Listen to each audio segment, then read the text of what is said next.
Welcome to Zone In Sports, your favorite spot for real talk, bold takes, and everything in the zone when it comes to sports.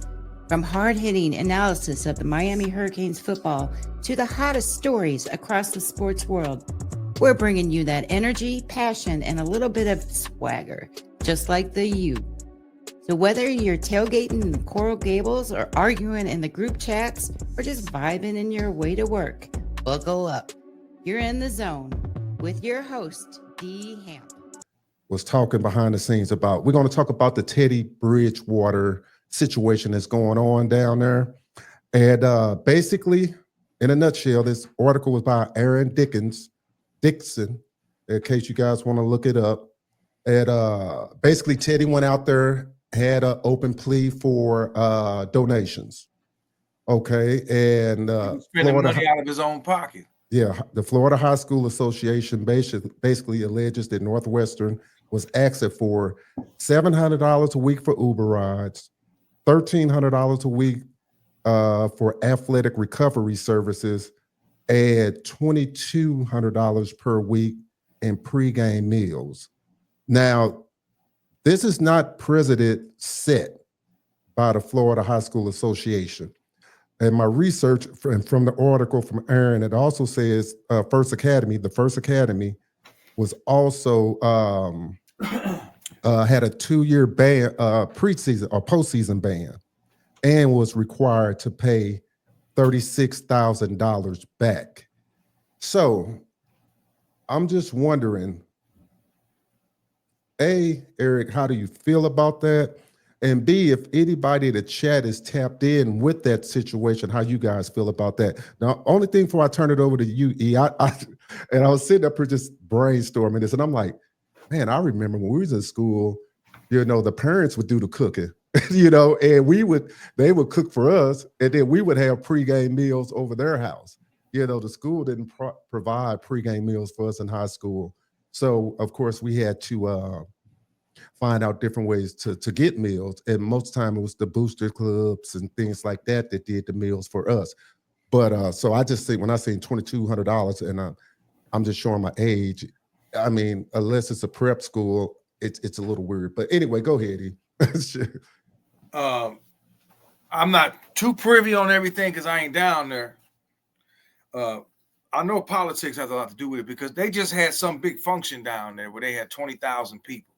Okay. Come out. I think it was some type of alumni deal where they had over 20,000 people show out. Because Northwestern is supposed to have a huge alumni, the biggest alumni in Miami, and arguably one of the biggest high school alumni in the entire state of Florida. Right. So they had all these people come out, and then a week later, Teddy comes out and says, "Hey, I need donations because I'm coming out of pocket for, like you said, meals and rides and whatnot." This screams politics all over it to me from somebody on the outside looking in. He bumping heads with the school. Yeah. He bumping heads with powers to be at the school. Right. And maybe it is, but like I said, it's not precedent because the school down there, the First Academy, they actually got postseason banned for 2 years and received a $36,000 fine for I believe giving Uber rides down there. So I don't know if it's something going down there in the Florida system down there, and maybe it's different from private institutions to public institutions. Somebody down there. Oh, it is different, man. I don't care what state you in. There's going to be some politics involved because the private schools are tapping into the schools that got the talent. We see that up here.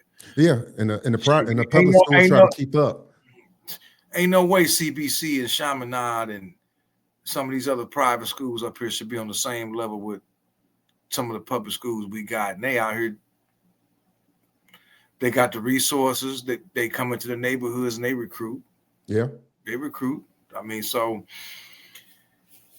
this screams politics to me, man. This screams politics, and he bumping heads with and he did a big thing, man, because that's a huge rivalry with Miami Central between them and Northwestern. And Miami Central been kind of dominating Northwestern. And here come Bridgewater come back and they win a state title, Northwestern. You know, Northwestern was that deal in the 70s and the 80s, man. They was all your big-time Hurricane players, a lot of them, Melvin Bratton and Nate Webster, just to name a couple, they come out of Northwestern. When I look at this, the only thing that's concerning to me, I guess, like I said, I'm just going back to my age. Why is a school paying for an Uber ride for a child? That's what I don't understand. You can't get your kid to the school can't get a bus. Now, if it's saying it's for bus transportation. I've seen school buses down there. I'm assuming if you live in the school district, maybe they don't have after-school buses for activities. Yeah, like and now, if it said that, I could understand it. Yeah, but Uber maybe they don't have that. You know, I mean, listen, like I said, I'm on the outside looking in. Yeah, if somebody knows that, tap it in for us. It's expensive down there, dog. When I drove around Liberty City and all that, I'm like, it looked rough as hell. But even the raggediest house worth $500,000. I'm like, right. How no basement, nothing. I'm like, it's expensive. Dude, I wanted to live down there. I'm like, I can't go down there. Oh man, you have to sell everything you own. Huh? I had to sell my left arm and all my shit just to have me a shack with no garage and might flood me and rain real hard. No, I'm good. I'm cool. I'm gonna stay right here. Maybe the schools don't have that, man. Yeah, just reading that. Like I said, I'm not getting the full context. It says in South Florida, districts don't matter much. Jeremiah Smith lived in Miami, but went to school in Broward County. Yeah, I understand that. And that's the crazy part, because I do know if you go to a private school in Missouri, and the parents are responsible for getting kids to games. Yep.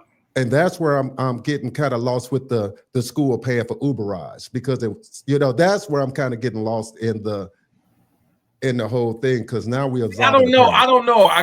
My barber's son went to CBC and they played on the state championship game. He played on that state championship team 8-9 years ago. I don't know if the private school has, like, if they charter a bus when they go visit other schools to play, or what, to put the team on. I'm assuming they do that. I think the bigger schools do, yeah.